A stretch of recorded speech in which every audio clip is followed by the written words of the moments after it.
Hi everyone, welcome to my kitchen. In today's recipe, I'm going to show you how to make a very traditional South Indian dish which is called the Kathrikai Ghostu. It's a brinjal which is cooked in a sweet and spicy tamarind gravy, and the spiciness comes from the sambar powder. You'll be surprised how delicious it tastes. And some of my favorite ingredients that goes into making this dish, I'm going to share it with you in this recipe today. And so without wasting any time, let's just dive right in and I'll show you how to make it. So making the Kathrikai Ghostu is really simple. So I'm going to be cooking it all in a single pot in the pressure cooker. So let me get started and then explain to you all the various elements. Okay. So into my pan, I'm going to be adding some sesame oil, also known as gingerly oil or the nallanna, and it's very important to use this oil because it adds in a beautiful taste and flavor to the dish. And to this, I'm going to add in the mustard seeds and allow it to crackle. So the next I'm going to be adding is the perengayam, which brings in a really delicious taste to the Kathrikai Ghostu because it's a fantastic flavoring agent. And it's important to use a good quality one. And this is really strong, and if you add just a few pinches, it brings in great flavors. And the good part about this is the shaker bottle, okay? So I'm just going to go ahead and add this few pinches in, like about a quarter teaspoon, okay? That's it. And now to this, I'm going to add in the ginger and the curry leaves. And with small baby onions, maybe onions also known as the sambar onions, add great taste and flavor to the ghostu. If you don't have them, you can add the regular onions as well, but sambar onions is a good thing, okay? So we'll saute this until the onions get roasted a bit and then start turning lightly golden and soft. This will take about a couple of minutes, and once you start smelling the aromas of the curry leaves and the onions, we'll proceed to the next step. So notice that the onions have changed color and they have also got a nice light brown color on the top, and this is just perfect. At this stage, I'm going to add in all the remaining ingredients.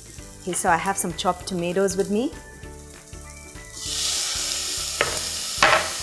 And then I have this eggplant which I have cut and kept and soaked it in water, so and it doesn't discolor while until we are ready to cook them. Okay, it's always a good idea to soak the eggplant in water before you add it for cooking.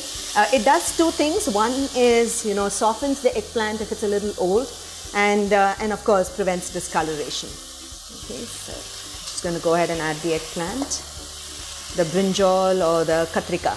Okay. And to this, I'm going to add in the tamarind water and sambar powder. Sambar powder is essentially a great ingredient which has a lot of different things, from coriander seeds, methi, dhania, all the dals, and a lot of different flavors that goes into it which are roasted and ground, and hence makes a great flavoring agent to a lot of curries, just like your garam masala. So use it very frequently in all my cooking. And some turmeric powder, and finally some salt, and lastly is going to be the jaggery. And I'm going to give it all a stir and then pressure cook this for about 3 to 4 whistles, and then we'll turn off the heat and allow the pressure to release naturally. I'm also going to add just a little bit of water here so that it gives a nice gravy-like consistency. Okay, so I'm just going to pour just a little water. So now I'm going to go ahead and cover the pressure cooker and pressure cook it for 3 to 4 whistles. After 3 to 4 whistles, I turned off the heat and allowed the pressure to release completely. Now I'm ready to open. Great, the brinjal looks nice and mushy, and this is exactly how you want it.